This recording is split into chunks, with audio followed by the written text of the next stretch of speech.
A black belt's arrogance met military precision when Kiana Moore walked into Whitmore's jiu-jitsu.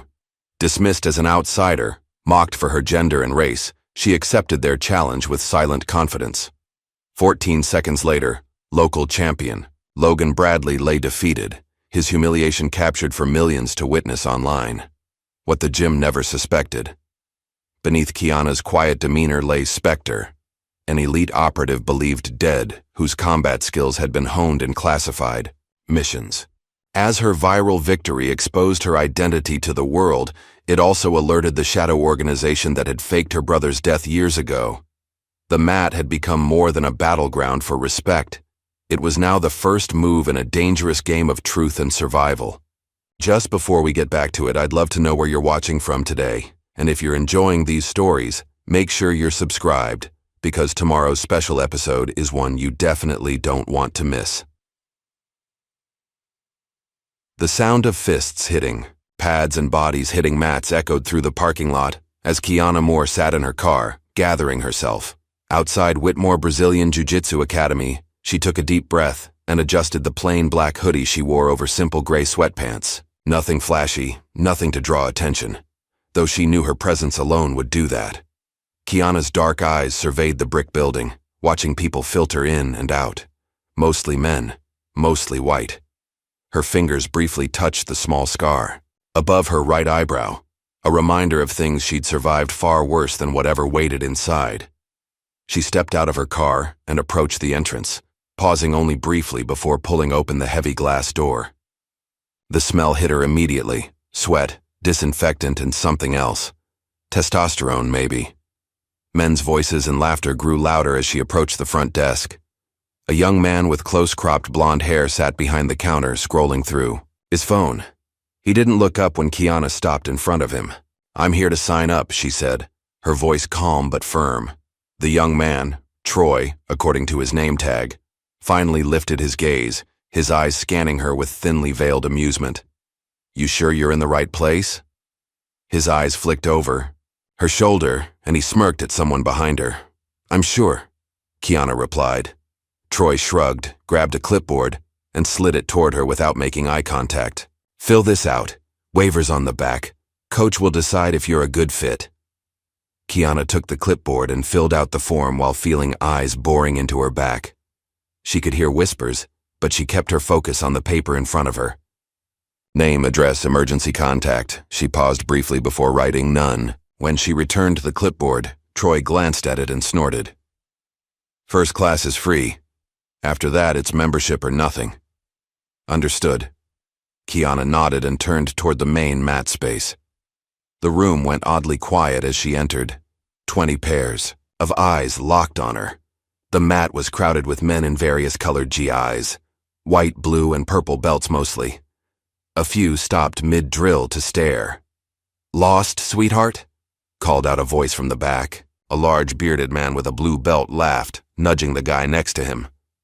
Kiana said nothing, simply stood at the edge of the mat, waiting. A stocky man with a crew cut and a black belt wrapped around his substantial waist strode forward. Coach Whitmore, she recognized him from the website. He carried himself with the swagger of someone who'd never questioned his place in the world. "Well, looks like we've got a new face," he announced, loudly enough for everyone to hear. His eyes landed on Kiana with the weight of a judgment already made. "You ever trained before?" "Some," Kiana answered, keeping it vague. "Coach Whitmore's?" Mouth twitched into something between a smile and a sneer. "Some," he repeated, glancing at his students. A few chuckled. "Well, we'll see what some means. We don't baby people here. This isn't a cardio kickboxing class." He turned to address the room. "All right, boys. Looks like we've got someone who's got something to prove today. Let's see what she's made of." The warm-up began without instruction. Kiana watched as everyone started performing a sequence of movements.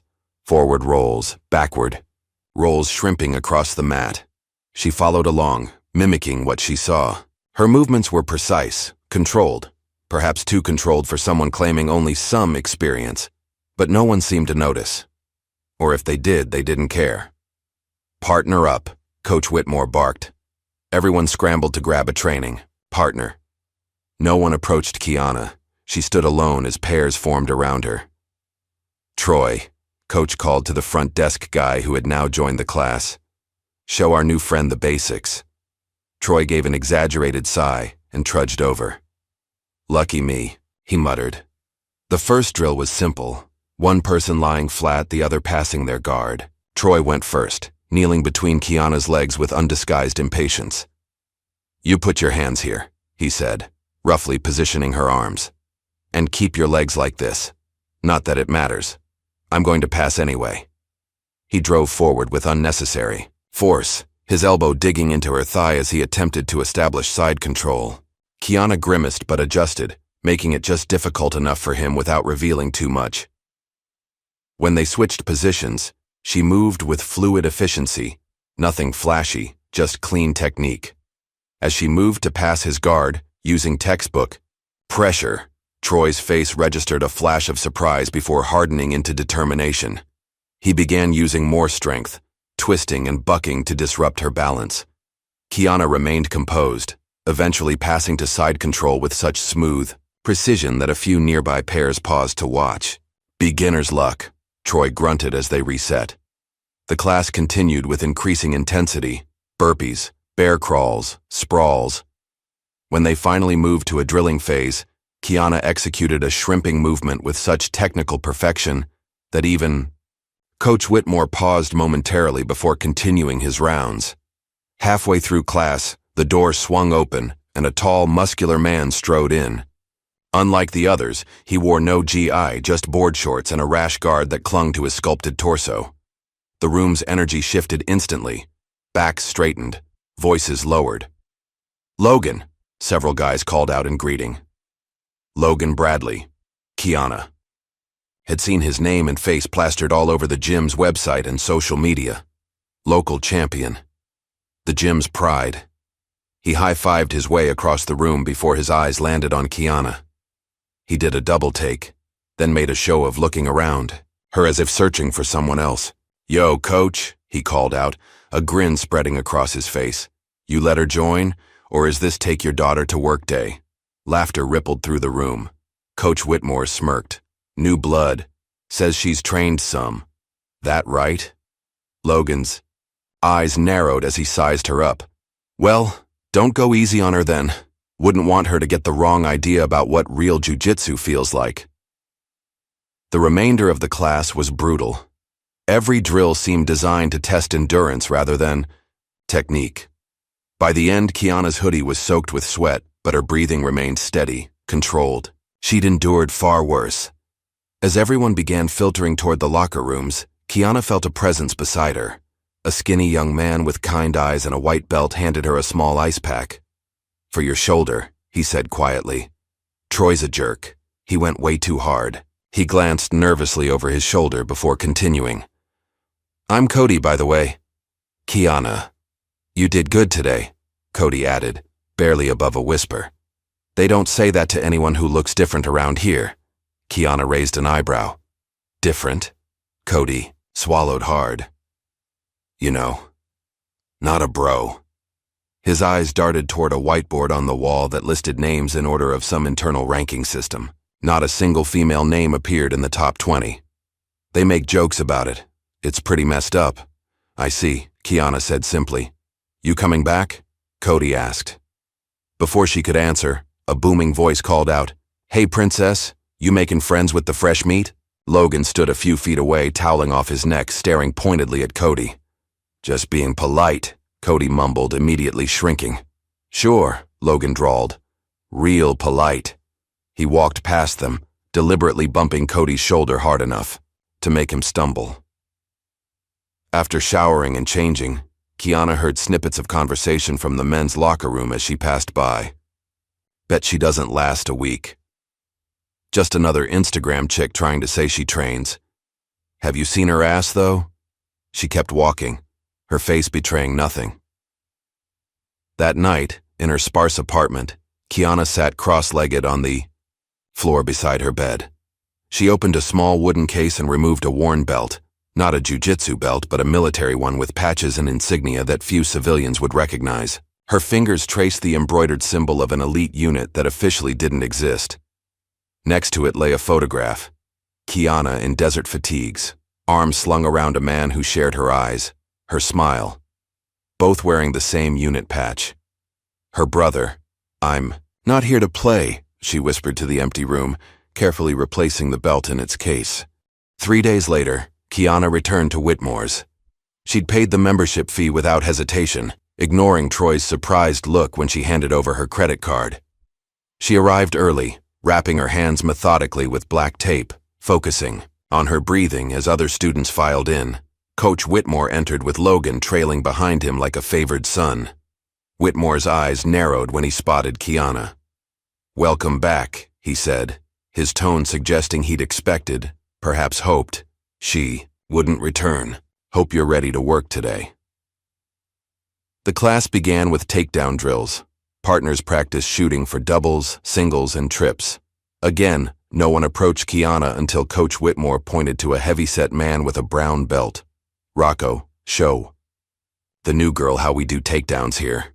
Rocco stepped forward, already smirking. He stood at least 6 inches taller than Kiana, his shoulders twice as broad. "Don't worry, I'll be gentle," he said loudly enough for others to hear. They slapped hands and began. Rocco immediately drove forward with a double-leg takedown that was more football tackle than technique. Kiana hit the mat hard but recovered quickly, resuming her stance without complaint. The next attempt, she sprawled perfectly, not spectacularly, not dominantly, but with just enough technical precision to make Rocco work harder. His expression darkened. When it was Kiana's turn to shoot, she performed a textbook single leg that momentarily caught Rocco off balance. He recovered by using pure strength, lifting her and dumping her roughly to the mat. "That's not the technique," she said. Quietly.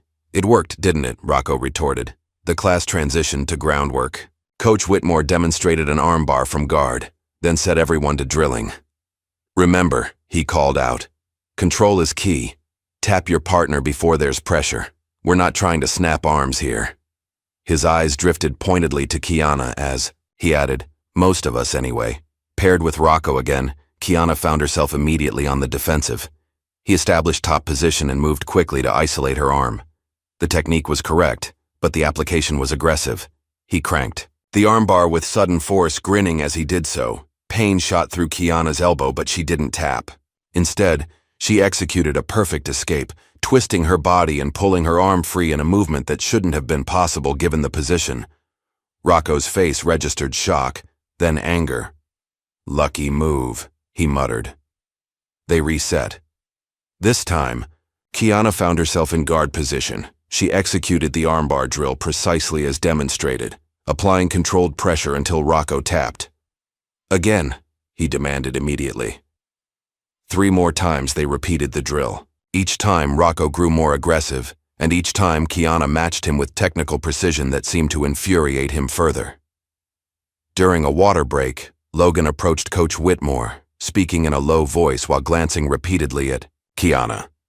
Coach nodded, and when training resumed, he announced they would move to live drills. "Logan and Daniel will demonstrate first," Coach said, gesturing to the mat center. Logan and a purple belt named Daniel squared off in what was clearly a choreographed sequence. Logan dominated, of course, ending with a flashy submission that drew appreciative nods from the class. "Now let's mix it up," Coach said. "Logan, why don't you show our newcomer how a real roll feels?" Logan's eyes lit up. "My pleasure, Coach." Kiana stepped onto the mat, face impassive. They slapped hands, and Logan immediately bullied forward, using his superior size and strength. As they engaged, he drove his shoulder deliberately into her collarbone, hard enough that an audible gasp escaped her lips. "That's what happens when you hesitate, sweetheart," Coach called out from the sidelines. Logan established dominant position quickly, but as he moved to solidify control, Kiana's body shifted subtly. Nothing dramatic, nothing that screamed advanced technique, just efficient movement that made Logan work harder than he expected. Frustration flashed across his face. He applied more pressure, more strength. Kiana adapted, never quite giving him the submission he sought, but never quite threatening him either. It was a delicate balance. showing enough skill to defend herself without revealing how much she truly knew. From across the room, a young woman with auburn hair watched intently. Rachel Whitmore, the coach's niece and one of the few female students, studied Kiana's movements with narrowed eyes. Unlike the others, she seemed to recognize the controlled precision in Kiana's technique. After several more rounds with different partners, the class moved to King of the Hill, one person staying on the mat until submitted. Cody found himself reluctantly pushed to the center.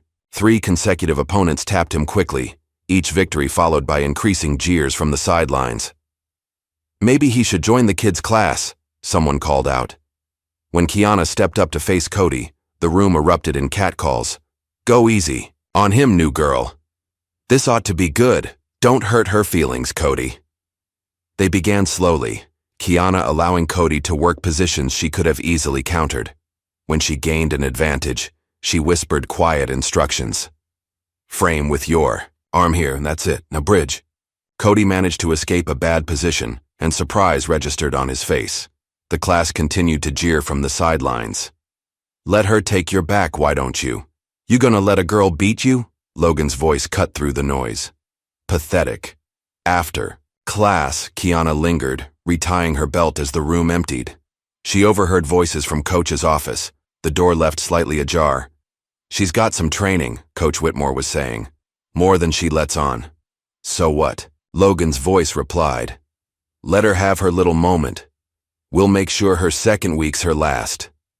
Kiana quietly slipped her phone from her pocket, activated the recording function, and held it close to the gap in the door. "She's not the right fit here," Coach continued. "This gym has a certain culture, a reputation." "I'll handle it," Logan assured him. "By next Friday, she'll be gone." Kiana stopped the recording and pocketed her phone just as the door began to open. She moved quickly toward the water fountain, her back to the office as Logan and Coach emerged. In the women's locker room, a converted storage closet with a single shower, Kiana found herself alone until the door opened and Rachel entered. They acknowledged each other with brief nods. As Kiana packed her bag, Rachel approached cautiously. "You've trained before," she said. "It wasn't a question," Kiana shrugged. "Some." Rachel studied her for a moment, then reached into her bag and pulled out a folded piece of paper. She slid it across the bench to Kiana. "Open mat times," she explained. "When most of these guys aren't around. Mornings mostly. It's easier." Kiana looked at the paper, then at Rachel. "Why are you helping me?" Rachel's eyes hardened. "I'm not the only one who sees what happens here." She zipped up her bag with finality. "Just be careful. They don't like being shown up." That night, Kiana dreamed of gunfire and desert heat, her brother shouting her name as they ran for cover, the rhythmic thump of helicopter blades, a blinding flash. She woke gasping, sheets soaked with sweat. On instinct, her hand reached for a weapon that wasn't there. The digital clock read 3:17 a.m. Sleep wouldn't return tonight. Instead, she rolled out of bed and began moving through familiar forms, shadow drilling submissions, escapes, transitions. Her body remembered what her mind tried to forget. For Kiana, jiu-jitsu wasn't just a sport. It was therapy, control in chaos, peace in violence. The next morning, she arrived during one of the times on Rachel's list. The gym was nearly empty, just a few dedicated students drilling quietly.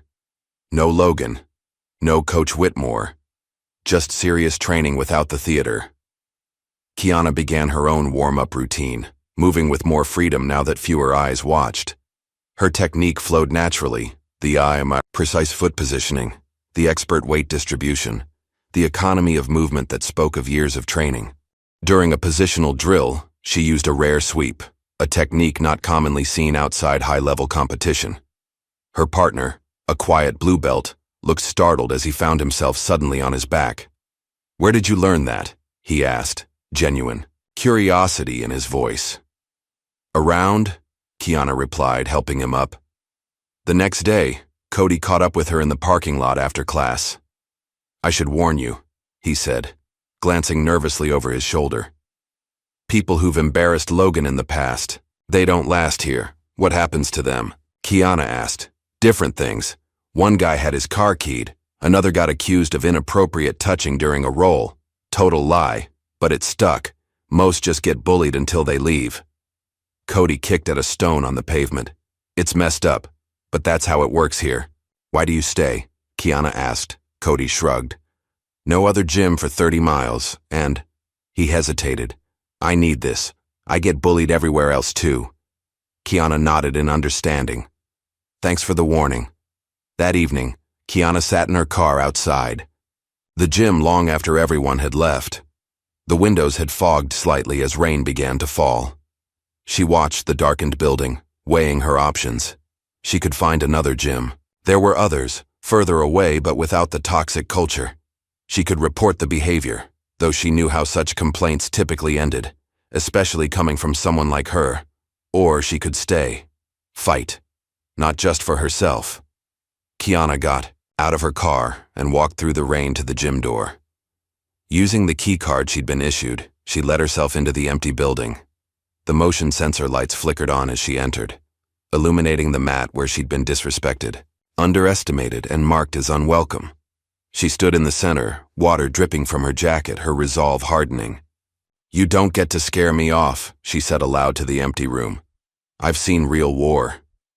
The next week brought a different energy to Whitmore Brazilian Jiu-Jitsu Academy. Kiana could feel it as soon as she walked through the door. The sideways glances, the hushed conversations that stopped when she drew near. Something was brewing. She adjusted her GI, plain white, no patches, and stepped onto the mat for the evening class. Coach Whitmore stood at the center with his arms crossed, a smirk playing at the corners of his mouth. Logan flanked him like a guard dog, constantly looking toward the door as if waiting for someone. When his eyes locked on Kiana, a predatory smile spread across his face. Gather around, Coach Whitmore called out, his voice carrying the weight of authority that brooked no argument. The class formed a semicircle in front of him. Kiana positioned herself at the edge, keenly aware of the space others maintained between themselves and her. Today's special, Coach announced, surveying the room with the air of a man who enjoyed having everyone's attention. Every so often we need to check ourselves, see where we stand. His gaze landed pointedly on Kiana. See who belongs. A ripple of anticipation moved through the group. Cody, standing a few feet from Kiana, cast her a worried glance. Challenge day, Coach continued, eliciting excited murmurs from the veterans in the room. For those who don't know, it's tradition. We pair up, put ourselves to the test. He paused for effect. Real killers against everyone else. Logan stepped forward, rolling his shoulders as if already preparing for combat. Been too long since the last one, Coach. It has, Coach agreed. He turned his attention fully to Kiana now, making no attempt to hide his condescension. It'll be a good opportunity for newcomers to see where they stand, what they're made of. He gave a theatrical sigh. Hope nobody cries when they get tapped. The comment drew snickers from around the room. Logan's laugh rose above the others. In fact, Coach continued, stroking his chin thoughtfully, let's make it interesting. He strode toward Kiana, stopping just close enough to invade her personal space. What do you say to a little wager, Miss Moore? You've been showing up, putting in time. Think you've got what it takes? Kiana met his gaze evenly. Depends on the wager. Coach Whitmore's eyes glinted with malice poorly disguised as playfulness. Simple. You face our best. He jerked a thumb toward Logan, who puffed out his chest. In a live roll, you win, you get a free year's membership. And if I lose? Kiana asked, her voice betraying no emotion. Coach's smile widened. You find a different gym, one better suited to your level. A hush fell over the room. Everyone knew what he was really saying. Get out and don't come back. Logan stepped closer, towering over Kiana. Scared. Kiana looked from Logan to Coach and back again. She knew a trap when she saw one. They'd crafted this moment carefully. The public challenge, the impossible stakes, the humiliation that was meant to follow. Deal, she said simply. The single word dropped like a stone in still water. Coach blinked, momentarily thrown by her immediate acceptance. "All right then." He recovered quickly, clapping his hands together. "Friday night, 8 o'clock. We'll make an event of it." "My funeral, right?" Kiana said dryly, repeating what she'd overheard Logan say to another student. Logan's eye twitched slightly, but his smile remained fixed. 14 seconds, sweetheart.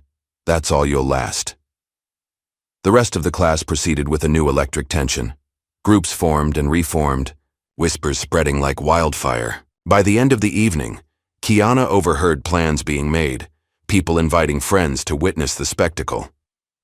As she gathered her things afterward, she noticed Coach Whitmore taping a hastily printed flyer to the bulletin board. "Challenge night. Watch Logan Bradley defend Whitmore honor against all comers." The word comers had been crossed out and replaced with women. Below was a crude caricature of what was clearly meant to be Kiana face down on a mat. The women's locker room door swung open as Kiana was changing. Rachel entered, her face tight. With concern, "Don't do it," she said without preamble. Kiana continued packing her bag. "Bit late for that."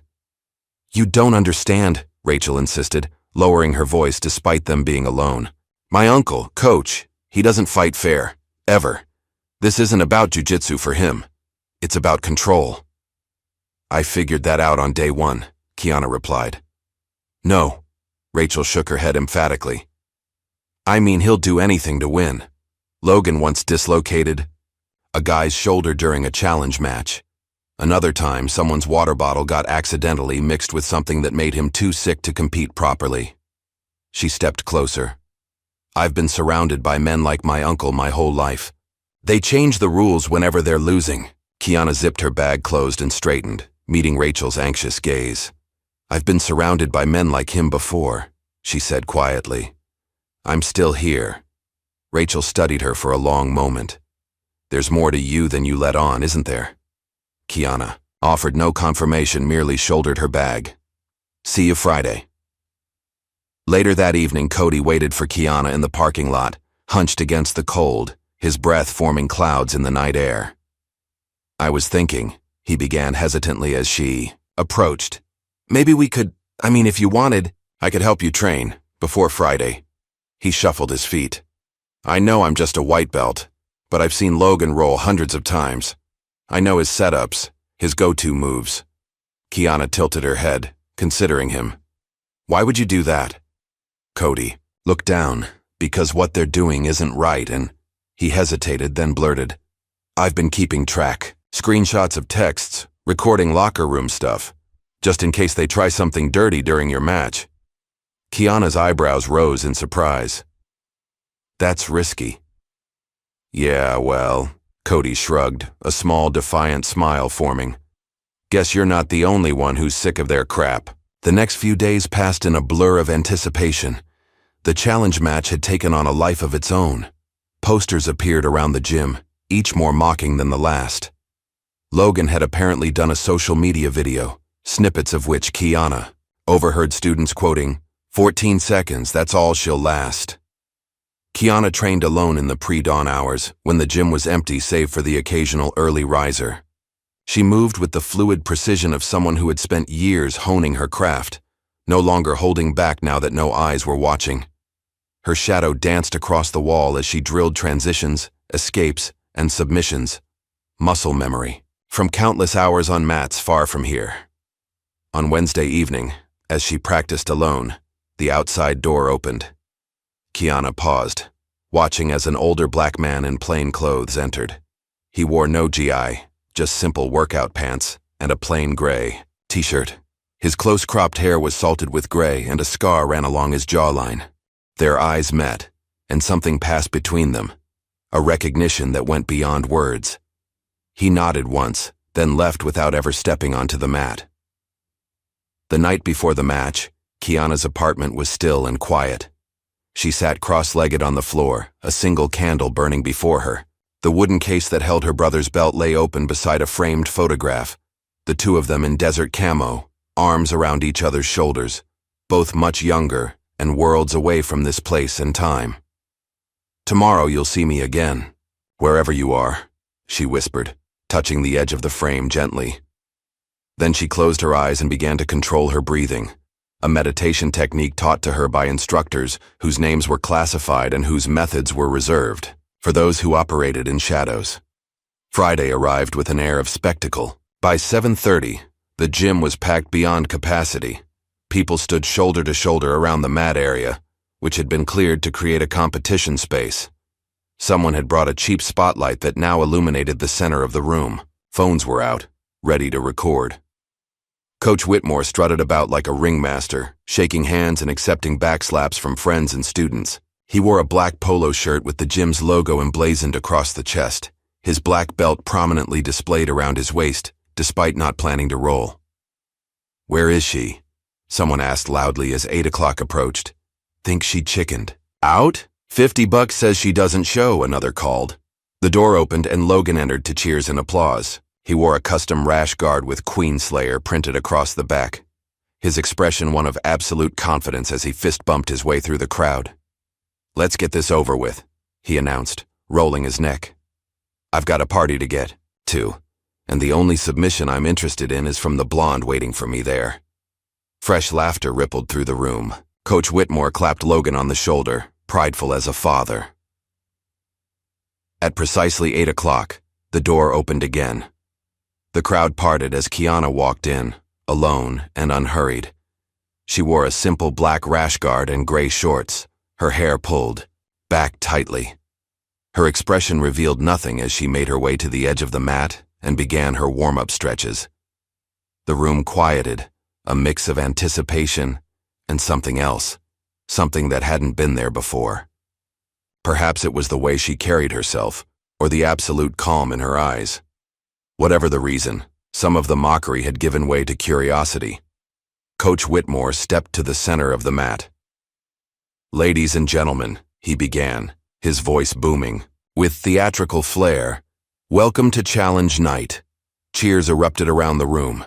"Tonight," he continued, "we have a special contest. Our very own Logan Bradley," more cheers, "will face our newest member who seems to think she's ready for the big leagues."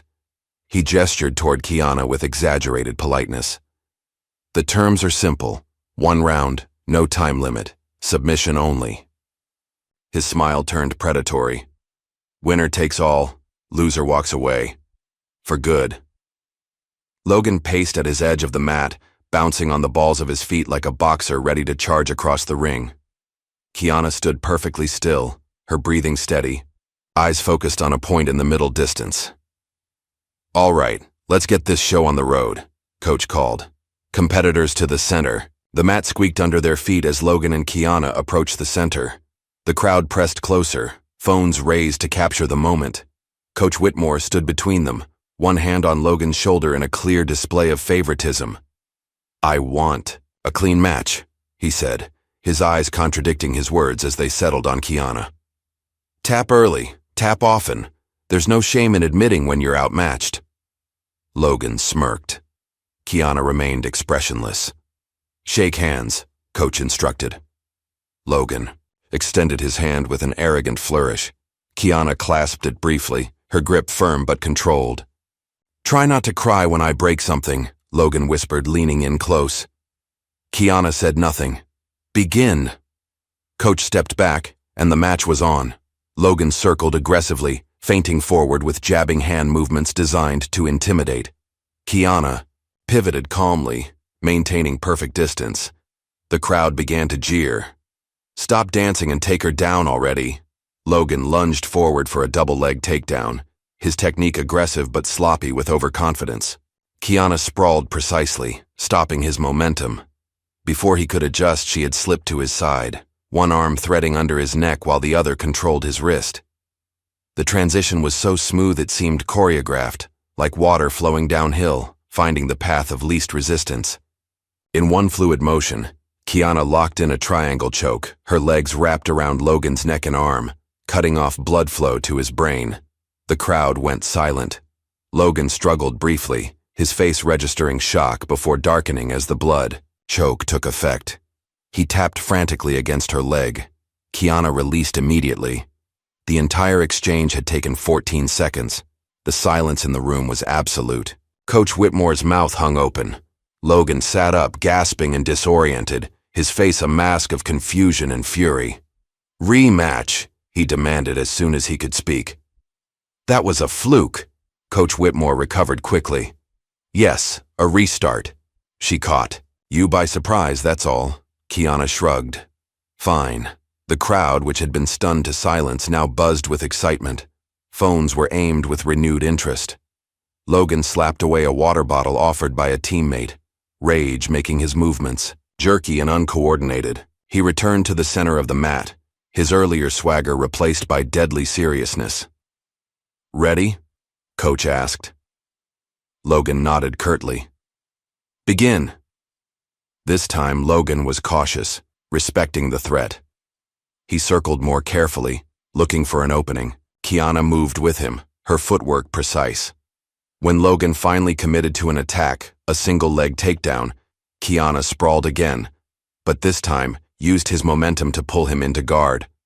Logan pressed forward, trying to use his weight advantage to establish control. His face was inches from hers, teeth gritted with effort. To the untrained eye, he seemed to be winning through sheer force. That illusion lasted only moments. Kiana shifted her hips, creating an angle that compromised Logan's balance. In a sequence, too fast for most observers to follow, she established mount position, trapping one of his arms between their bodies. The armbar that followed was textbook perfect, her legs pinning his shoulders while her hips extended, hyperextending his elbow. Logan tapped instantly, the pain too intense to endure even for pride's sake. 11 seconds.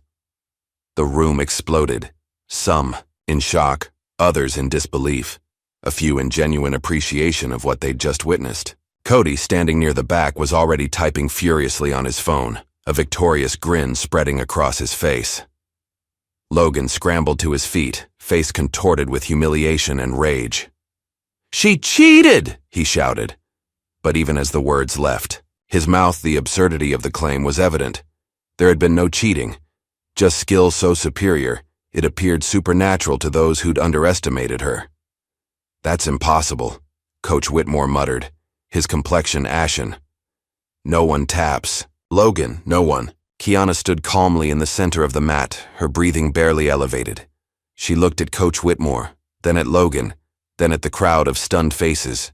3 years membership, she stated simply. That was the deal.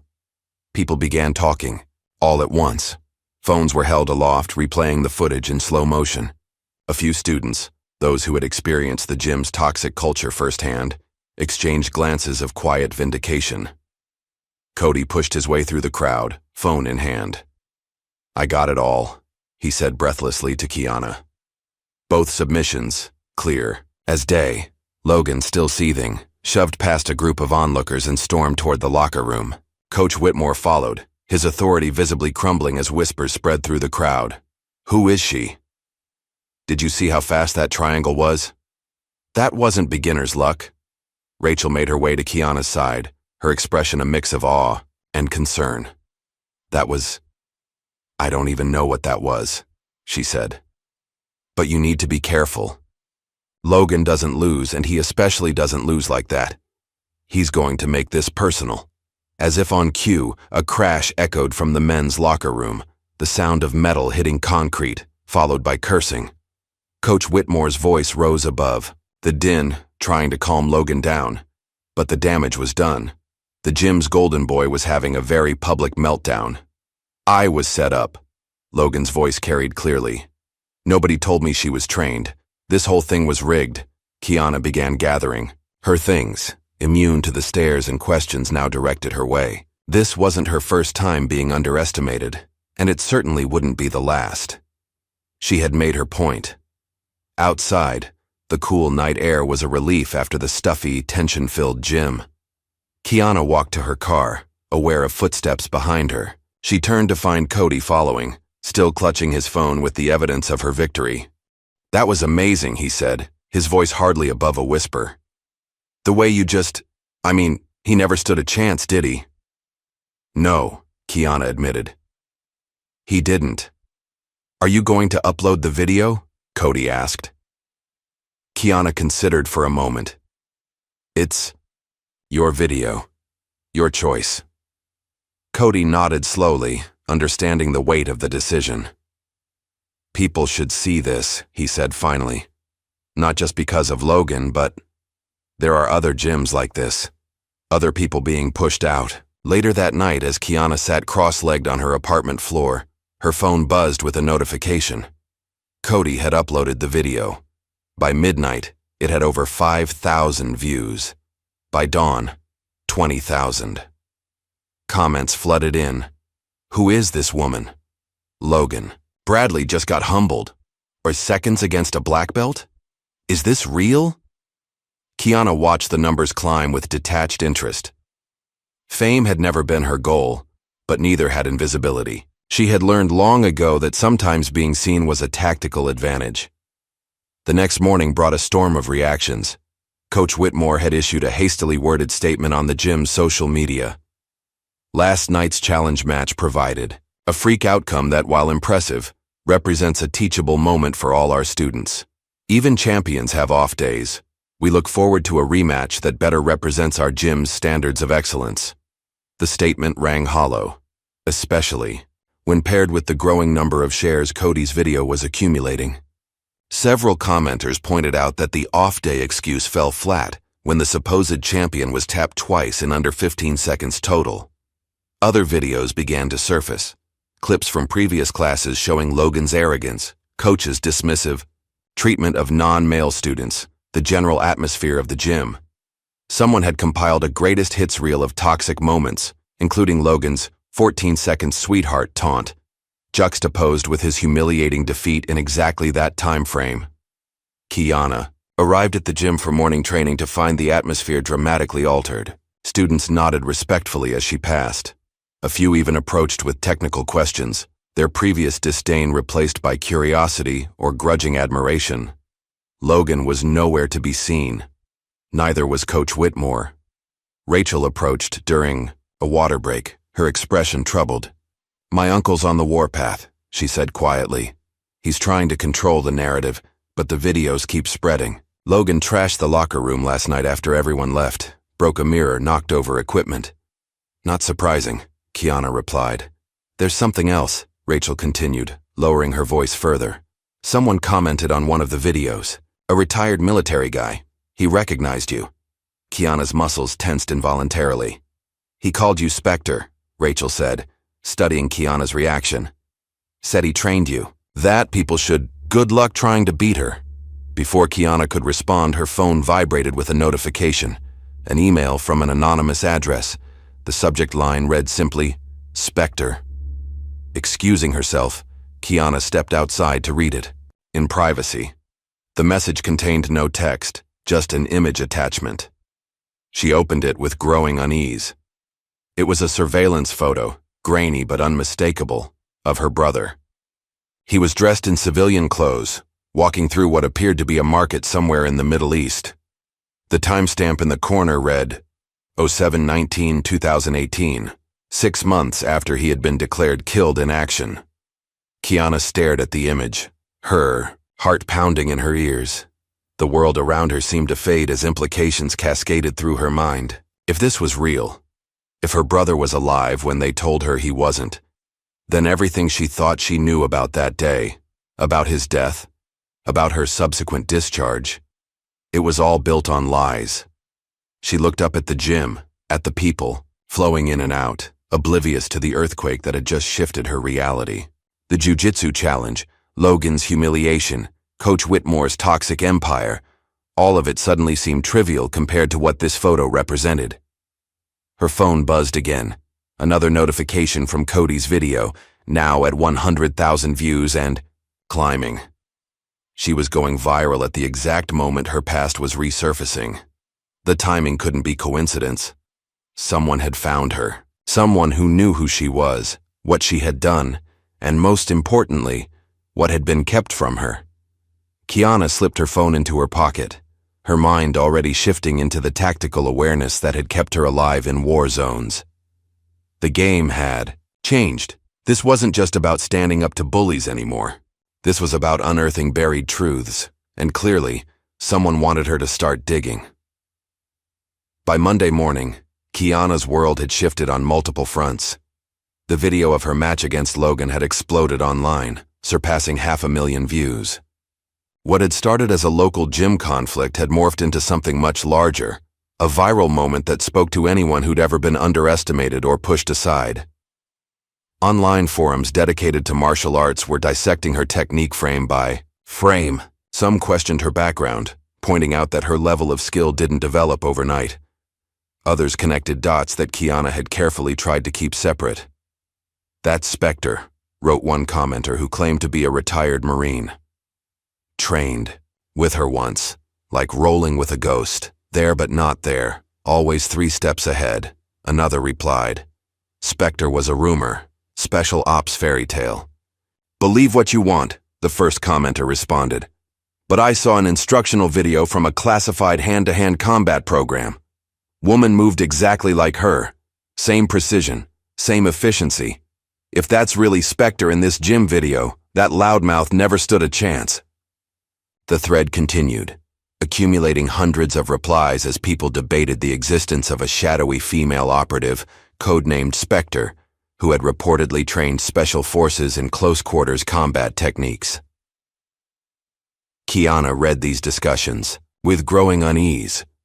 She had worked hard to disappear after her discharge, new city, low profile, minimal digital footprint. Now, with one viral video, threads of her past were being pulled into public view. But the online speculation was only half of her concern. The surveillance photo of her brother dominated her thoughts.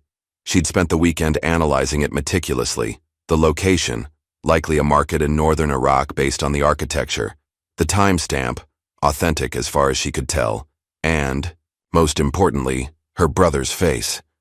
It was undeniably him, looking thinner and harder than she remembered, but alive, moving freely in a region where he supposedly died in a helicopter crash. Someone wanted her to know this truth. The question was, why now? The gym was oddly quiet when she arrived for morning training. A few students nodded respectfully as she entered. The atmosphere had changed, the previous mockery replaced by a wary curiosity. She noticed new faces too, people who had likely seen the video and wanted to witness Spectre in person. Coach Whitmore was conspicuously absent. According to the schedule posted at the front desk, all his classes were being covered by assistant instructors for the week. The official explanation was a family emergency, but the timing was too convenient to be coincidence. As Kiana wrapped her hands for training, Rachel appeared beside her, eyes darting nervously around the room before she spoke. "My uncle's losing it," she said in a hushed tone. "He called an emergency meeting yesterday with his senior students. Closed doors, no phones allowed." "What happened?" Kiana asked, continuing her methodical hand-wrapping. "Full meltdown. He kept talking about regaining control of the narrative and loyalty to the team." Rachel shook her head in disgust.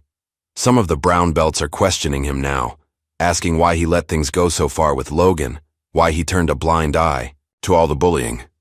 Kiana nodded but said nothing. The gym's internal politics were the least of her concerns now. "And Logan's been suspended," Rachel continued.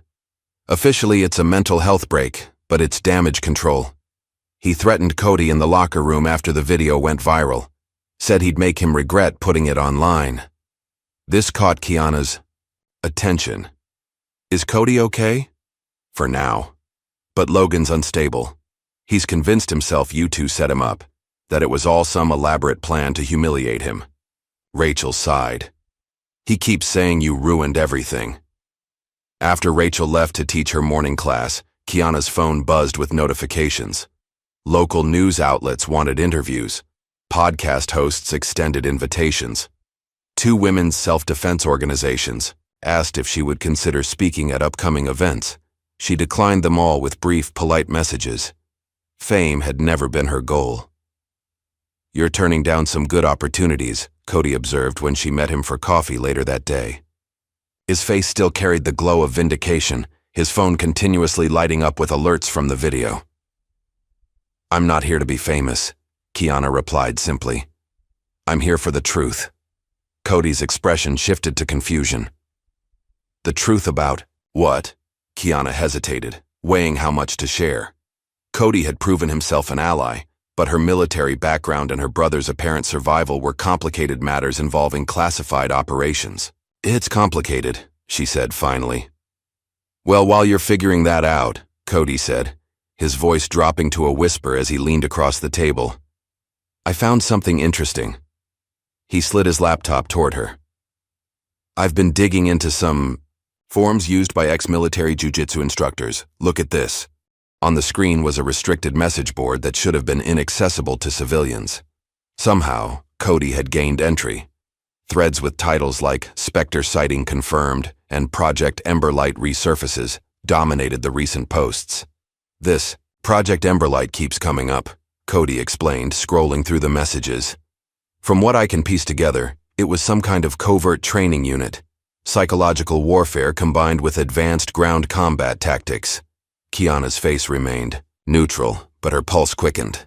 Project Emberlight had been classified at the highest levels, a joint special operations program designed to create operatives who could infiltrate hostile environments with minimal support. Her brother had been recruited first. She followed, 6 months later, partly due to her natural aptitude and partly because they worked exceptionally well as a team. Officially, the project never existed, yet here it was, being discussed in fragments on a forum that Cody had somehow hacked. "You shouldn't be on these sites," she told him, pushing the laptop back. "Some of these people, they don't appreciate civilians poking around." "Too late," Cody shrugged. "Besides, they're talking about you. Don't you want to know what they're saying?" Before she could answer, her phone vibrated with a text from an unknown number. "Check your car." Kiana excused herself abruptly and walked to the parking lot, every sense on high alert. Nothing seemed immediately out of place, but as she approached her vehicle, she saw it. The windshield had been smashed on the driver's side, a spiderweb of cracks radiating from a central impact point. Tucked under the wiper blade was a folded piece of paper. She removed it carefully, using the edge of her sleeve to avoid leaving fingerprints. The note contained 5 words in block capitals. "You're not supposed to be alive." Kiana scanned the parking lot for cameras or witnesses, her mind running through possibilities. This wasn't Logan's style, too subtle, too menacing. This was professional intimidation. Someone connected to her past, wanted her scared, off balance. That night, sleep eluded her. Each time she closed her eyes, fragmented memories surfaced. That final mission in Syria, the ambush that separated her from her brother, the helicopter explosion that served as cover for whatever really happened. In her dreamlike state, details emerged that she had suppressed for years. The choppy radio transmission, her brother's voice strained but determined. "Get out now." "That's an order, Kiana." Her refusal to leave him behind. The second explosion that knocked her unconscious. Waking up 3 days later in a field hospital in Turkey, being told her brother didn't make it. The body was never recovered. Too dangerous to retrieve, was the official line. She had accepted the narrative because the alternative was too painful to consider, that she had abandoned him, that he might have survived if she'd done something differently. But now, with the surveillance photo as evidence, a new possibility emerged. What if the entire scenario had been manufactured? What if her brother's death had been falsified for reasons unknown? Morning found Kiana driving to a nondescript house in the suburbs, 40 miles from the city. The home of retired intelligence officer James Griggs, a man who had once been her handler within Project Emberlight. Griggs answered the door on the 3rd knock. Time had weathered him, adding lines to his face and gray to his temples, but his eyes remained the same, sharp, assessing, revealing nothing. "Took you long enough," he said by way of greeting, stepping aside to let her in. His living room was spartanly furnished, a couch, a recliner, a coffee table stacked with books on military history. No photos on the walls, no personal touches. The home of a man who never fully left the shadows.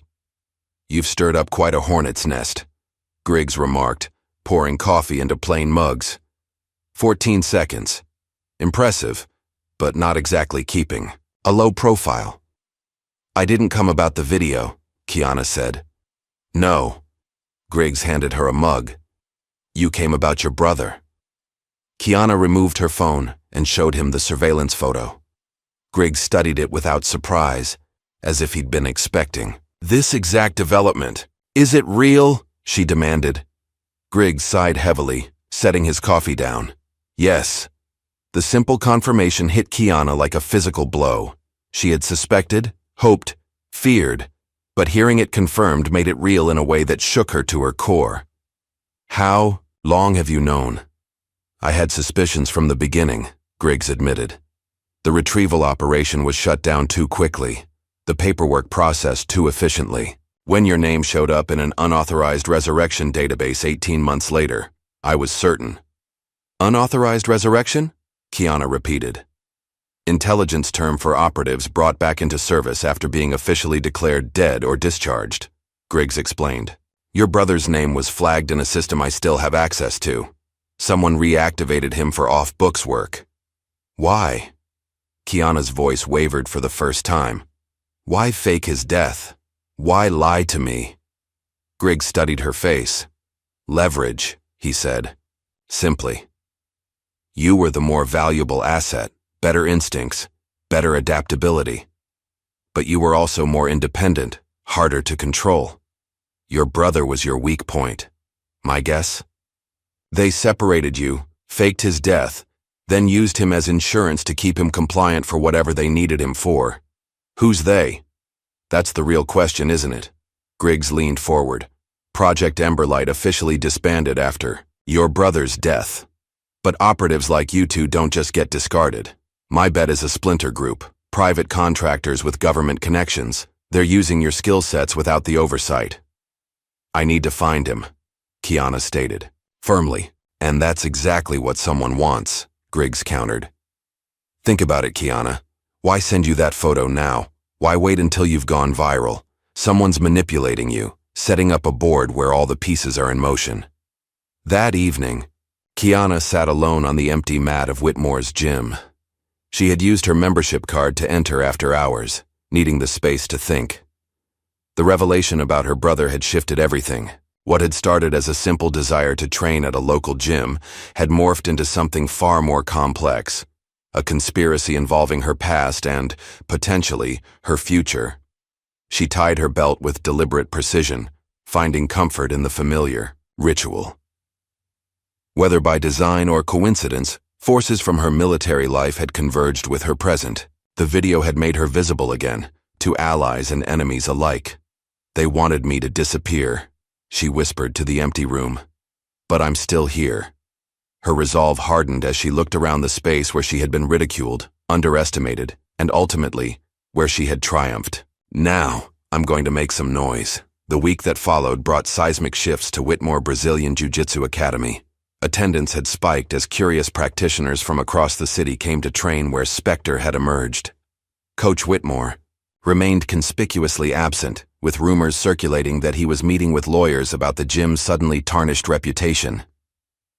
Kiana maintained her routine, training early mornings and late evenings, avoiding the crowds while focusing on her own regimen. The surveillance photo of her brother and Griggs' revelations had sharpened her purpose. Someone had manipulated events to bring her back into the open. She needed to be ready for whatever came next. One evening, as she was drilling transitions, alone, she sensed someone watching. Rachel stood at the edge of the mat, dressed in a GI, observing with intent focus. Mind if I join you? Rachel asked. Kiana nodded, and Rachel stepped onto the mat. They bowed to each other, a formality often skipped at Whitmore's but one that Kiana always observed. I want to see what you can really do, Rachel said, settling into a guard position. No holding back this time. Kiana raised an eyebrow. You sure about that? Absolutely. What followed was less a sparring session and more a demonstration. Rachel was skilled, a legitimate purple belt with solid technique. But against Kiana, she stood no chance. Every attack Rachel initiated was countered before it fully developed. Every defensive position was systematically dismantled. Kiana moved with a calculated precision that seemed to anticipate movements before they happened. After 20 minutes, Rachel tapped for the 6th time and lay on her back, breathing hard, a mix of exhaustion and wonder on her face. "I believe you now," she said between breaths. "Believe what?" Kiana asked, offering a hand to help her up. "That you're not just some random person who happened to beat Logan." Rachel accepted the hand and rose to her feet. "You're something else. Entirely." They sat together at the edge of the mat, drinking water in companionable silence before Rachel spoke again. "I need to tell you something," she said, her voice dropping. "About my uncle." Kiana waited, sensing the seriousness in Rachel's tone. "I think he's involved in something bad, beyond just running a toxic gym." Rachel glanced toward the office, ensuring they were still alone. "Last week I was looking for tape in his office and found a burner phone in his desk drawer. It was unlocked. There were messages." "You shouldn't have looked," Kiana interrupted, instantly alert to the danger Rachel might have put herself in. "Maybe not, but I did." Rachel's jaw set determinedly. The messages mentioned someone named Colonel Avery. Coordinating payments, scheduling meetings. At first I thought it might be some kind of drug thing, but... She hesitated. "I've heard stories about an Avery in MMA circles, like an urban legend. Someone who places bets on fights that never appear in official records." Kiana kept her expression neutral, but internally, alarms were sounding. Colonel Marcus Avery had been the commanding officer of Project Emberlight, a man whose ambition exceeded his ethics. If he was in contact with Coach Whitmore, it couldn't be coincidence. "Be careful, Rachel," Kiana warned. "If what you're suggesting is true, these aren't people you want noticing you." "Too late," Rachel replied grimly. "I've been noticing things for months. The random cash deposits to the gym account. The private sessions my uncle holds after hours with people who never train during regular classes." She took a deep breath. "I think this place is a front for something else. And I think Logan knows about it. It's why my uncle protected him for so long, no matter how toxic he got." The revelation aligned with pieces Kiana had been assembling. Coach Whitmore's gym, strategically located with good security and irregular hours, would make an ideal meeting point for operatives needing cover. The toxic culture he fostered ensured high turnover of legitimate students, making it harder for anyone to notice patterns over time. "What are you going to do about it?" Kiana asked. Rachel's answer surprised her. "I was hoping you'd tell me, because I get the feeling you know more about this Colonel Avery than you're letting on." Over the next few days, Kiana observed a transformation in the gym's dynamics. With Coach Whitmore still absent and Logan suspended, the oppressive atmosphere had lifted. Students who had previously kept their heads down began speaking up, sharing techniques, helping each other improve. A natural rebalancing was occurring. During this time, Kiana began working more closely with Cody. She saw in him not just an ally but potential, a quick mind, good instincts, and a genuine desire to improve. Under her guidance, his jiu-jitsu progressed rapidly, but she taught him more than just techniques. She shared breathing exercises that helped maintain calm under pressure, awareness drills that sharpened his perception, and mindset principles that built mental resilience. "How did you learn all this?" Cody asked one day after a particularly intense session that had left him exhausted but exhilarated. "Experience," Kiana answered simply. "Military experience," Cody pressed, unwilling to let it go. "Special forces, right? That's what everyone's saying online." Kiana neither confirmed nor denied, but her silence was answer enough. "I knew it," Cody grinned. "That's why you came to Whitmore's, isn't it? You knew something was going on here." "I came to train," Kiana corrected him. "Everything else developed." As the week progressed, Coach Whitmore attempted to regain control of his narrative. He released a promotional video across social media platforms, standing in his black belt at the center of the mat, face serious but confident. "As many of you have seen, one of our newer members recently displayed exceptional skill during a training session," he began, carefully avoiding mention of the challenge match or Logan's humiliation. "At Whitmore Brazilian Jiu-Jitsu Academy, we pride ourselves on recognizing and nurturing talent. Kiana Moore's abilities are a testament to the quality of our training environment, where even experienced practitioners can refine their skills. The video continued with Coach claiming partial credit for Kiana's development, suggesting he had seen her potential from the beginning and had been privately coaching her towards success. The online community wasn't buying it. Comments flooded, in questioning the timeline, pointing out inconsistencies with earlier videos, and directly challenging Coach's version of events. Some posted screenshots from earlier social media posts where he had made disparaging remarks about women in combat. Sports.Coach's attempt at damage control was failing spectacularly. The following day, Cody released his counter-move, a fully edited version of the challenge match video, this time including audio clips from before and after the main event. Coach Whitmore's voice rang clearly through computer speakers across the country. Let's see if people like her can hang with the real killers. Hope she doesn't cry when Logan puts her in her place. She needs to learn humility. No woman walks into my gym and disrespects what we've built here. The new video went viral even faster than the original, this time accompanied by discussions about toxic masculinity in martial arts, racial barriers in combat sports, and the abuse of power by instructors. Within days, a major MMA gear brand that had sponsored Whitmore's gym for years announced they were terminating their partnership, citing values misalignment. Several advanced students publicly announced their departure for other training facilities. The gym's carefully cultivated reputation was collapsing. Meanwhile, the speculation about Kiana's background intensified.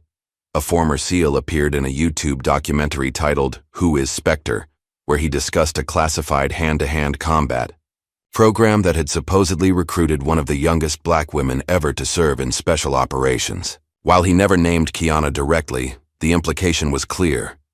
Spectre was real, he stated to the camera. I saw her dismantle guys twice her size using techniques that looked simple, but were impossible to counter. It was like fighting someone who could read your mind 3 moves ahead. The world now knew, or thought they knew, who Kiana Moore really was. For someone who had spent years living under the radar, the exposure should have been uncomfortable. Instead, Kiana recognized it as an opportunity. If her emergence had been engineered to draw her back into some game controlled by Colonel Avery, she could use the visibility to force his hand. She just needed to figure out his endgame before he realized she was playing her own version. On Thursday morning, Kiana received another anonymous email. Unlike the previous one with the surveillance photo, this message contained text. You want the truth? Come find it. Attached were GPS coordinates for a location approximately 3 states away. Basic intelligence protocol dictated caution. This had all the markings of a trap. But if her brother was being held at or near those coordinates, caution became a luxury she couldn't afford. She was plotting possible approach routes on a map when Cody called. Have you seen the news? He asked, without preamble. Coach just announced. He's selling the gym, says he's pursuing other opportunities that align with his expertise. Convenient timing, Kiana observed. Yeah, and get this, he's leaving town tonight. Rachel overheard him booking a flight. The pieces clicked into place. Coach Whitmore wasn't just running from the gym's collapse, he was being extracted. Colonel Avery was cleaning house, removing assets that might connect back to him, which meant the invitation in Kiana's email was more than a trap. It was bait. Cody, she said carefully, I need to go somewhere. It might be dangerous. The coordinates from the email? He asked immediately. Kiana paused, surprised. How did you know about that? I've been monitoring your email since you told me about the first message with your brother's photo, Cody admitted sheepishly. I set up alerts for anything coming from anonymous addresses. Under normal circumstances, such an invasion of privacy would have been unacceptable. But these weren't normal circumstances, and Cody's initiative, while presumptuous, demonstrated both his technical skills and his loyalty. Yes, the coordinates, Kiana confirmed. I'm leaving tonight. You can't. Go alone, Cody insisted. It's obviously a setup. Obviously, she agreed. But it's also my only lead. When she arrived at her apartment to pack, Rachel was waiting outside her door. Her expression was a mix of determination and fear. Cody called me, she explained. Said you're going after Colonel Avery. I'm coming with you. Absolutely not, Kiana replied, unlocking her door. Rachel followed her inside uninvited. My uncle is involved in this. Whatever this is, I need to know how deep it goes. You've done enough by warning me, Kiana countered, pulling a duffel bag from her closet. This isn't a jiu-jitsu tournament, Rachel. These people are dangerous. So, am I? Rachel insisted, though her voice wavered slightly. Besides, I can drive. 3 states is a long way, and taking shifts would be safer than you driving straight through. Before Kiana could argue further, another knock came at the door. Cody stood in the hallway, a backpack slung over one shoulder. I figured you'd try to leave without me, he said, stepping inside without waiting for an invitation. So I packed and came straight here. Kiana looked from Rachel to Cody, recognizing the determined set of their jaws. These weren't hardened operatives, just ordinary, people who had chosen to stand with her when it mattered. There was strength in that, even if it complicated her approach. This isn't a road trip, she warned them both. Where I'm going, what I'm doing, it's connected to things you don't understand. So help us understand, Rachel challenged. Kiana considered her options. Going alone would be tactically simpler, but potentially more dangerous. Having allies, even inexperienced ones, meant additional eyes, additional perspectives, and most importantly, witnesses if things went wrong. If you come, she said finally, you follow my instructions exactly. No questions, no hesitation. If I say run, you run. If I say hide, you hide. Her gaze intensified. Is that clear? Both nodded solemnly. One more thing, Kiana added. Whatever happens, whatever you see or hear, some of it can never leave the 3 of us. There are secrets involved that aren't mine alone to share. Again, they nodded their agreement. As dawn broke the next morning, Kiana, Rachel, and Cody left the city in Rachel's SUV. Their destination was a remote location that Google Maps identified only as former military storage facility, a decommissioned site that officially had been abandoned years ago. Before leaving, Kiana had returned briefly to Whitmore's gym. In a symbolic gesture that was as much for herself as anyone else, she folded her GI neatly and placed it in the center of the mat, her belt laid across it. She was done hiding, done playing by others' rules. She was going back to where the lie began, to the shadows where her brother had been taken, where Project Emberlight had twisted skills meant to protect into tools for control. Back to face Colonel Avery and whatever truth he was dangling before her, and this time she wasn't alone. Heat waves shimmered across the desert landscape as Rachel's SUV approached the coordinates from the anonymous email. They had driven through the night, taking shifts at the wheel while Kiana briefed them on what to expect, or rather, what not to expect. Nothing will be as it seems, she had explained during the journey. If this is connected to Project Emberlight, there will be layers of deception. Trust only what you can verify with your own eyes, and even then, be skeptical. Now, as they crested a ridge, a facility came into view in the valley below. From a distance, it appeared abandoned. Chain-link fencing rusted in the desert sun. Concrete buildings weathered by time and neglect. No vehicles were visible, no movement detected, yet Kiana's posture immediately tensed. Active security, she noted, pointing to barely perceptible devices mounted on fence posts, cameras disguised as broken equipment, motion sensors in the gravel perimeter. How can you tell? Cody asked, squinting through the windshield. The dust patterns, Kiana replied. They've been disturbed regularly, and the power has to come from somewhere. She directed Rachel to park behind an outcropping of rocks half a mile from the main entrance. From there, they observed the compound through binoculars Kiana had packed. What now? Rachel asked after 20 minutes of silence. As if in answer, a section of fence near the main gate began to move, rolling back to create an opening. No alarms sounded. No guards appeared. They're inviting us in, Kiana observed, her voice flat. It's obviously a trap, Cody stated. Obviously, Kiana agreed. But a trap reveals the trapper's intentions, and right now, intentions are all we have to work with. They approached cautiously, Kiana leading the way with Rachel and Cody following several paces behind as instructed. The gate remained open, a silent invitation into a facility that officially didn't exist. As they crossed the threshold, the gate closed automatically behind them with a soft mechanical whir. The sound of their footsteps on gravel seemed unnaturally loud in the desert stillness. The main building loomed ahead, a 3-story concrete structure with narrow windows like watchful eyes. The entrance was a simple metal door, unmarked except for faded yellow hazard stripes along the bottom edge. Before they reached it, the door swung open. A man dressed in black tactical gear stepped out, combat boots, cargo pants, and a fitted t-shirt that revealed muscular arms covered in faded tattoos. His face was weather-beaten, eyes hidden behind sunglasses despite the building's shadows behind him. "You were expected, Spectre," he said, his voice a gravelly rumble that suggested years of command. Kiana showed no reaction to the code name, her expression remaining neutral. "By whom?" The man's mouth twitched in what might have been a smile.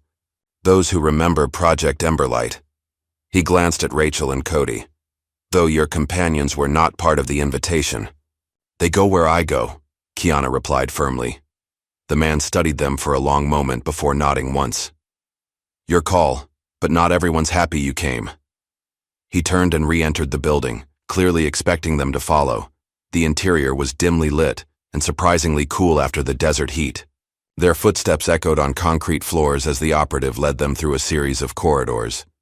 The facility had clearly once been a significant operation. Doors branched off leading to what appeared to be barracks, training rooms, and storage areas. Most were empty now or contained only broken furniture and discarded equipment. But certain sections showed signs of recent use: clean floors, functioning lights, the hum of climate control systems. "What is this place?" Rachel whispered. "Officially it doesn't exist," the man replied without turning around. "Used to be. A black site for special projects, the kind that needed distance from oversight. Now it's a ghost. Used only when necessary." They descended a staircase to a sub-level that felt more active than the floors above. The lighting was better, the air fresher. They passed a room filled with defunct technology, old monitors, servers with blinking lights, surveillance equipment from an earlier era. In one room, Kiana paused. On a bulletin board hung a faded photograph, a team of operators in desert. Camo faces blurred except for two. Kiana's younger self stood at the end of the line. Next to her, unmistakably, was her brother. "Keep moving," their guide instructed, but his tone had softened slightly. The corridor ended at a reinforced door with a modern security pad, an incongruous piece of current technology in the otherwise dated facility. The man placed his palm on the scanner, and after a moment's verification, the door slid open. Inside was a command center, walls lined with screens displaying various camera feeds, satellite imagery, and data streams. A large table dominated the center, surrounded by chairs that suggested this was a place for briefings or planning sessions. At the head of the table sat a man in his 60s, silver-haired and immaculately dressed in a suit that seemed out of place in the desert facility. His posture was military straight, his eyes sharp and calculating as they tracked Kiana's entrance. "Sergeant Moore," he greeted her, using her formal rank from years ago. "Or do you prefer Spectre these days? Your recent fame seems to have revived the legend." "Colonel Avery," Kiana replied coolly. Rachel and Cody exchanged glances, clearly recognizing the name from their earlier discussions. Colonel Marcus Avery gestured to the seats across from him. "Please, we have much to discuss." Kiana remained standing. "Where's my brother?" Avery's expression revealed nothing. "Direct as always. One of the qualities that made you exceptional in the field." He folded his hands on the table. "Your brother is alive, as you've recently discovered. His location, however, is not within these walls.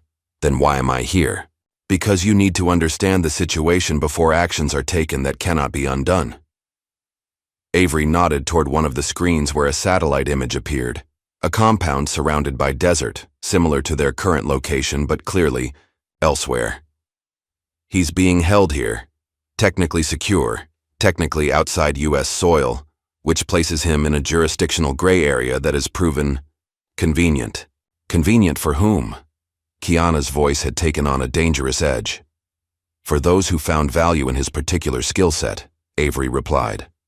The same people who found you too unpredictable, too principled to be useful after certain mission parameters, evolved. You mean after Project Emberlight went from defensive training to assassination? Kiana stated flatly. Avery didn't deny it.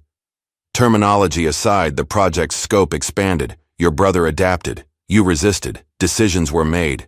You faked. His death to control me, Kiana said, the pieces finally fitting together. Made me believe I'd left him behind. A tactical decision, Avery responded, unrepentant. Your emotional connection made you vulnerable. We leveraged that vulnerability. For what purpose? Avery leaned forward. To keep you in check. As long as you believed he died in that operation, an operation you survived, you carried the weight of perceived failure. It kept you quiet, kept you from asking too many questions. Until now, Rachel interjected, unable to remain silent. Avery's gaze shifted to her, assessing. Yes, until now. Which brings us to our current situation. He returned his attention to Kiana. I have a proposition, a way for you to see your brother again. I'm listening, Kiana said cautiously. 1 year of service. Your particular talents are needed for a series of operations. Complete them successfully, and your brother walks free. Both of you, pardoned and cleared of any obligations to the program. Cody stepped forward. Don't trust him. This is exactly what... I decline, Kiana interrupted, her voice steady. Avery's expression darkened. Consider carefully, Sergeant. This is a one-time offer. I've considered. My answer is no. Kiana's stance shifted subtly. A movement, recognizable to anyone trained in close-quarters combat, as preparation for action. My brother was taken under false pretenses. I was manipulated with a lie. Whatever operations you're running now, they're not sanctioned, not official. Official is a fluid concept in our line of work, Avery replied, his tone hardening. Perhaps you need motivation to reconsider. His eyes moved deliberately to Rachel and Cody. Your new friends, for instance, they've heard and seen quite a lot today, in a world of classified information that makes them problematic. Unintended casualties happen all the time in this business. The implied threat hung in the air between them.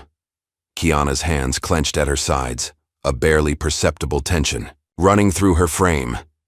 That's your mistake, Colonel, she said softly. You still think I'm the soldier who follows orders, who respects the chain of command. She took a step forward. I'm not that person anymore. What happened next unfolded, with bewildering speed. 2 operatives who had been stationed by the door moved to secure Rachel and Cody. Simultaneously, Avery reached beneath the table, likely for a weapon or alarm. Kiana's reaction was immediate and devastating.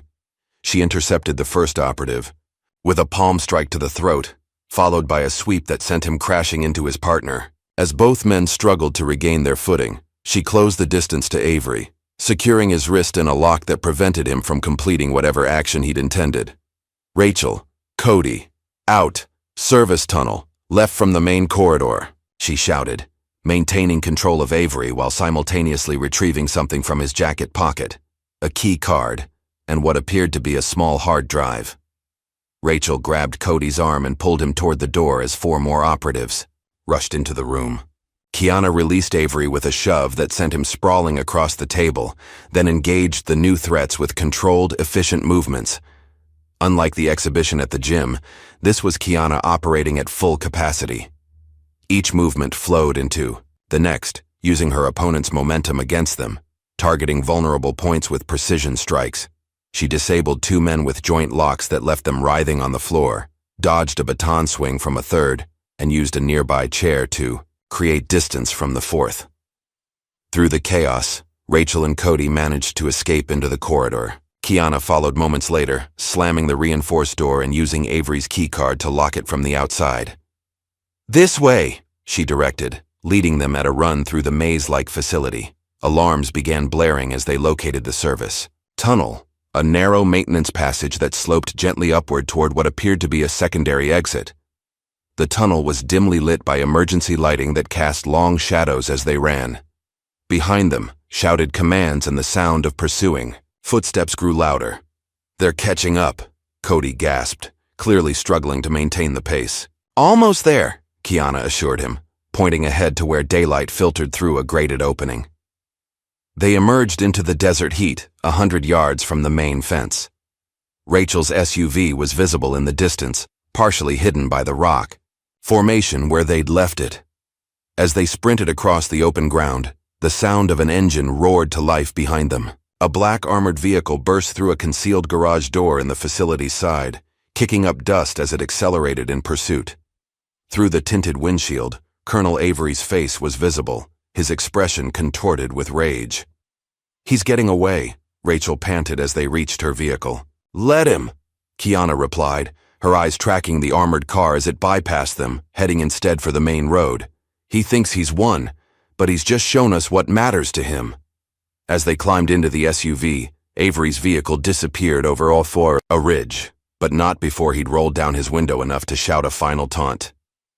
"You can't undo what you were trained to be. You are mine." Kiana's expression hardened as she held up the hard drive she'd taken from his pocket. "Not anymore." They were halfway back to the main road when Kiana suddenly instructed Rachel to stop the vehicle. She climbed out, removed something small from her pocket, and pressed several buttons in sequence. "What is that?" Cody asked as she returned to the car. "Insurance policy," Kiana replied. "Remote detonator, standard issue for certain operations." Behind them, a series of explosions rocked the facility. Flames erupted from multiple points, black smoke billowing into the desert sky. The compound that officially didn't exist was being systematically destroyed. "You just blew up a government facility?" Rachel asked, her voice a mix of awe and horror. "No," Kiana corrected her. "I just destroyed evidence of an unsanctioned operation on abandoned property. There's a difference."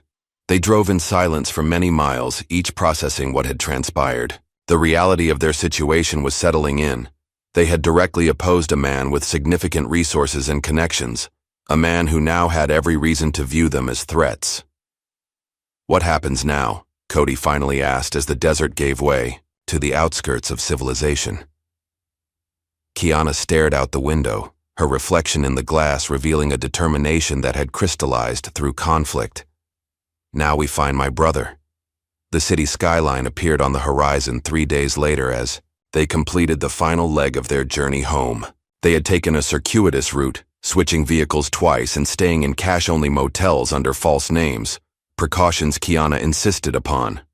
During those days, she had explained more about Project Emberlight, her brother, and the circumstances that had led to their current situation. Not everything. There were still classified elements she wouldn't discuss, but enough for Rachel and Cody to understand the stakes. The hard drive they'd recovered contained operational files, personnel, records, and most importantly, detailed information about the facility where her brother was being held. It wasn't enough to mount a rescue, but it was a start, evidence they could potentially leverage. As they entered the city limits, an odd sense of displacement settled over them. After what they'd experienced, returning to normal life seemed surreal. "The gym will be different," Rachel observed as they passed familiar streets. "Word's out that my uncle's gone. Almost half the students have already canceled their memberships." "What will you do?" Kiana asked. Rachel considered for a moment. "I've been thinking about that. The space is paid up for another 6 months. Someone needs to keep it running, even if just to transition the remaining students somewhere else." When they finally reached Whitmore Brazilian Jiu-Jitsu Academy, they found it nearly deserted. A handwritten sign on the door read, "Classes temporarily suspended." Inside, the front desk was unmanned, the mats empty. Kiana's folded GI remained where she had left it, untouched, like a statement waiting for a response. The following weeks brought slow but significant changes. Rachel, with financial help from several senior students, began proceedings to take over the gym's lease. The Whitmore name was removed from signage, replaced temporarily with Mat 14, a reference that brought knowing smiles to those familiar with Kiana's viral moment. Meanwhile, Cody's role evolved from student to instructor. His technical knowledge, combined with the confidence he'd gained through recent events, made him an effective teacher, particularly with younger students and those who struggled with bullying. Experiences he understood firsthand. Kiana maintained a lower profile, training during off hours while pursuing leads from the hard drive. She had made contact with trusted former colleagues, sharing selected information about Colonel Avery's unsanctioned operations. The wheels of accountability were turning, slowly but inevitably. 4 weeks after their return, news broke that a former military officer had been arrested on charges of financial crimes. The reports made no mention of Project Emberlight or unauthorized operations, focusing instead on money laundering connected to private military contracts. But Kiana recognized it for what it was, the beginning of Avery's downfall. The arrest made barely a ripple in public consciousness, but within certain circles it sent shockwaves. Coach Whitmore, who had relocated to another state, found himself unexpectedly without protection. His connections severed, his reputation in tatters. He became just another fallen instructor with a toxic legacy. Logan's fate followed a different path. After weeks of silence, he reappeared at the National Jiu-Jitsu Expo, an annual event that drew competitors and spectators from across the country. To everyone's surprise, Kiana had accepted an invitation to demonstrate techniques at the Saudai event.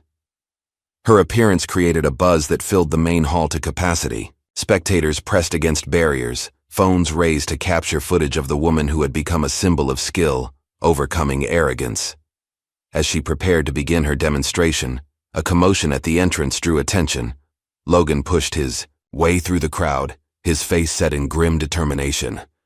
"I want a rematch," he announced loudly enough for everyone to hear. "Right here, right now." The crowd reacted with a mixture of shock and excitement.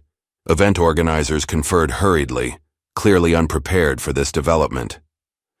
Kiana studied Logan carefully. Physically, he looked different, leaner, more focused. The cocky swagger had been replaced by something more grounded. His eyes, once dismissive when they looked at her, now held a wary respect. "Are you sure?" she asked quietly as he approached the mat. "I've been training for this since that night," Logan replied, his voice stripped of its former arrogance. "I need to know if it was a fluke." Kiana considered him for a moment, then nodded. "Different rules this time. 5 minutes, point system, technical jiu-jitsu, not ego." Logan agreed, and after a brief consultation with officials, the impromptu match was sanctioned. Unlike their first encounter, this match was not a quick submission. Logan had clearly studied her style, prepared counters to her techniques, and developed a strategy. He fought with determination rather than bravado, earning respect from the crowd with each exchange. Kiana matched his intensity with calm precision. Where he had power, she had timing. Where he had studied counters, she had depth of experience. The match extended the full 5 minutes, with Kiana ultimately winning by advantage points rather than submission. When it ended, both competitors were breathing hard, sweat-soaked but uninjured. Logan, to the surprise of many, extended his hand without prompting. "Good match," he said, genuine despite the defeat. Kiana accepted the handshake. "You've improved." After a moment's hesitation, Logan added, "I still don't like you." "You don't have to," Kiana replied. "Just respect the art. Respect your training partners. The rest doesn't matter." Following the match, event organizers invited Kiana to speak briefly. Standing at center mat with dozens of phones recording, she addressed not just those present but the wider community who would inevitably see the footage. "I came to train not to prove a point," she began.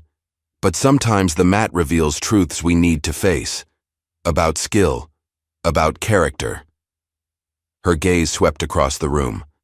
"About systems that protect the wrong people for the wrong reasons." She spoke about the culture of exclusion she had encountered, not just at Whitmore's but throughout her journey in martial arts and beyond. About instructors who abused their positions, students who confused dominance with skill, and the silent majority who enabled both through inaction. "I fought in silence for a long time," she concluded. "No more. This art deserves better. We all do." The speech was met with a standing ovation, not just from those who had followed her story, but from countless practitioners who had experienced similar challenges. In that moment, what had begun as a personal stand against disrespect had evolved into something larger, a call for genuine change within a community long overdue for reflection. In the weeks that followed, Rachel officially reopened the former Whitmore Academy under its new name, Mat 14 Brazilian Jiu-Jitsu. The space had been transformed, walls repainted, toxic messaging removed, and a new mission statement prominently displayed: skill, respect, community. The first day of classes drew a diverse group of students, many of whom cited Kiana's story as their inspiration for beginning their jiu-jitsu journey. Rachel led the instruction with a teaching style that emphasized technical understanding over blind compliance, a direct rejection of her uncle's approach. Cody's confidence had blossomed. He now taught the children's classes, focusing particularly on anti-bullying techniques and fostering resilience. The shy, intimidated white belt had transformed into a coach who understood precisely how to build up those who felt smaller than their challenges. One evening, as Kiana finished a training session with advanced students, the front desk attendant approached with an envelope. "Special delivery," he said. "Guy said to give it directly to you." Inside was a single photograph and a handwritten note. The photo showed her brother, alive and well, holding a newspaper dated that morning. The note contained a single line: "Now the real game begins." Kiana studied the image, recognizing the coded message contained within: specific finger positions, the angle of the newspaper, elements that would be meaningless to most, but that conveyed vital information to someone with their shared training. Her brother was communicating his location, and more importantly, that he had agency in whatever came next. Colonel Avery's arrest had disrupted the operation holding him, created an opportunity. The game had indeed begun, but not the one Avery had intended. This was a different contest entirely, one where Kiana and her brother would write the rules. The following morning, Kiana sat alone in a quiet meditation room at Mat 14. Sunlight streamed through high windows, illuminating the simple space.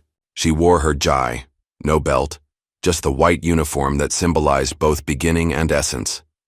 Her eyes closed, her breathing steady. She centered herself for what lay ahead.